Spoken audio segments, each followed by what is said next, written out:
ចិញ្ចៀនទាំង3ធ្វើពីពេជ្រម៉ូស្នាយ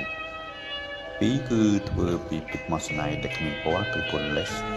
ហើយមួយទៀតគឺពីពេជ្រម៉ូស្នាយដែលមានពណ៌រាងខៀវគឺ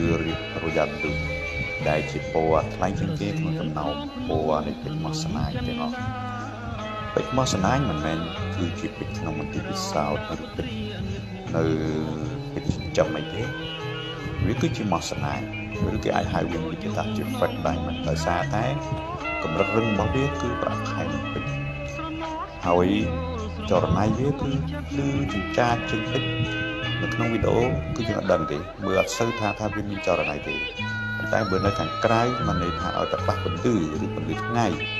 ឬពន្លឺភ្លើងទិសនីអីគឺវាចាំងជាងពេជ្រឆ្ងាយណាបាទហើយជាវិទ្យាសាស្ត្រក៏អញ្ចឹងដែរគេបានពិសោធន៍បានន័យថាវាចរណៃវាខ្លាំងជាងពេជ្រក៏តែកម្រិតរឹងរបស់វាបានត្រឹម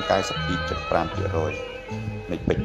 100% ក៏ប៉ុន្តែបើយើងតេស្តដោយ Diamond Selector 2វាអាចបែងចែកដល់បានដឹងថាម៉ូស្នាយឬពេជ្រទេចាំមិនគេហៅថាវាគឺជាពេជ្រ Diamond ពេជ្រចិញ្ចឹមឬពេជ្រក្នុងទីពិសោធន៍គឺជា CVD Diamond ឬមួយ HPHT Diamond នោះមកគេឲ្យឈ្មោះថាពេជ្រចិញ្ចឹមឬពេជ្រពិសោធន៍ដោយសារតែសមាសធាតុខុសគ្នា